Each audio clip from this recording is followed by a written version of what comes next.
আসসালামু আলাইকুম, সবাই কেমন আছেন? তো আশা করি সবাই ভালো আছেন। আজকে একটু আপনাদের সাথে মুরগির চামড়া দিয়ে খিচুড়ি করছিলাম, ওটা একটু শেয়ার করবো আর কি। তো সকালে বাবুর আব্বু চলে গেছে ডিউটিতে। তো আমি এখানে টমেটো চাটনি করে নিছি আর একটা ডিম হাফ বল করে নিছি, কারণ সকালে ভাত দিয়ে শুরু করছি। সকালে আসলে আমরা ভাত খাই, কে কী খাই জানি না। আমরা মধ্যবিত্ত যারা, তারা তো ভাত খাই, কারণ নাস্তা খাওয়ার তো আমাদের টাকা নেই। তো এখানে আমি 3 ধরনের ডাউল নিছি। এখানে আমাদের নোয়াখালীর ভাষায় একটা আছে ফেলন ডাইল, আর একটা হচ্ছে মুগ ডাল, আর একটা তো আপনারা সবাই চিনেন মশারির ডাল।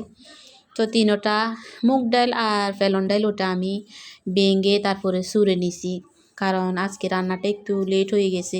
মুরগির চামড়াটা আমি বাসা লাগছিল ফ্রিজে, সকাল রেখে দিছি আর কি। তো এগুলো বাঁচতে বাঁচতে আমার 12টা বেজে গেছে। 12টা তখন দুপুর 12টাই বেজেছে আর কি। আমার 12টা না, দুপুর 12টা বেজেছে। আর এখানে আমি 3 ধরনের সবজি নিচ্ছি। একটা হচ্ছে কলা, কাঁচা কলা, আর মিষ্টি কুমড়া, আর হলো আলু। তো এখানে আমি পেঁয়াজ দিয়ে দিছি, পেঁয়াজ দিয়ে তেল একটু বেশি করে দিছি, পেঁয়াজ দিয়ে মশলা দিয়ে সব কিছু দিয়ে আমি এগুলা কষাই নিছি। ওগুলা কষাতে আপনাদের সাথে শেয়ার করি নাই।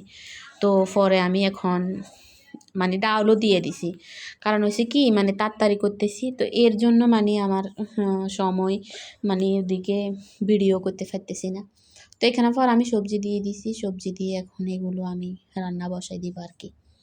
তো সবজি দিয়ে এখন তরকারিটা আমি ভালো করে কষিয়ে নিব, সবজিটা সিদ্ধ হয়ে যাবে আর এখান দিয়ে ডালগুলোও সিদ্ধ হয়ে যাবে আর কি। তো পরে আমি ঢাকনা দিয়ে ডেকে দিব, ডেকে এগুলো ভালো করে সিদ্ধ করে নিব, আর পরে চাইল ধুয়ে দিয়ে দিব আর কি। তো এই যে আমার এগুলো সিদ্ধ হয়ে গেছে, এখন আমি চাউল দিয়ে দিব। চাউল দিয়ে এগুলোকে ভালো করে আমি ভেজে নিব একটু, কারণ চাউলের মধ্যে একটু পানি আছে। তো চাউল দিয়ে ভালো করে ভেজে নিব।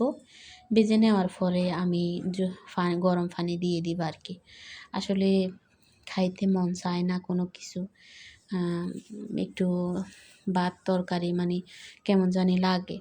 তো পরে আজকে আমি বাবুর আপুকে বলতেছি আর কি যে আজকে একটু খিচুড়ি করি, খিচুড়ি খাও। তো বলতেছে আচ্ছা ঠিক আছে, খিচুড়ি করে নাও। তো এখানে আমি আবার টমেটো দিয়ে দিছি একটু, কারণ টমেটো এখন সব কিছুতে আমার দেওয়া লাগে। টমেটোটা আমার একটু ফেভারিট বেশি, তো এর জন্য আমি টমেটোটা দিয়ে দিই আর কি। তো আমি ভালো করে নেড়ে ছেড়ে নিছি, দেখেন অনেকক্ষণ পর্যন্ত এগুলোকে আমি একটু ভেজে নিছি আর কি। তো এখন আমি পানি দিয়ে দিব। আর এদিকে আপনাদের ভাইয়াও মসজিদে গেছে গা, কারণ মসজিদে ওরা চলে গেছে আমার ছেলেকে নিয়ে, আর আমি এদিকে রান্না করতেছি। তার ভিতরে আমার মেয়েও আমাকে অনেক জ্বালাইতেছে। তো সব দিকে মিলে যাদের বাচ্চা আছে তারাই জানবেন। তো পানি দিয়ে দিয়েছি আর কাঁচামরিচ দিয়ে দিয়েছি, ওটা তো আপনারা দেখছেন পানিগুলো টেনে গেছে। এখন আমার খিচুড়িটা ফ্রাই হয়ে গেছে, এখন নামিয়ে ফেলবো। তো আপনাদের ভাইয়ার দেরি হয়ে যাচ্ছে, এর জন্য বলতেছে আমাকে দিয়ে দাও, পরে যদি একটু চাল চাল থাকে পরে তুমি আবার চুলাতে বসাই দিবে। তো আমি তাড়াতাড়ি করে ওর জন্য নামিয়ে নিয়েছি আর কি, বুঝছেন।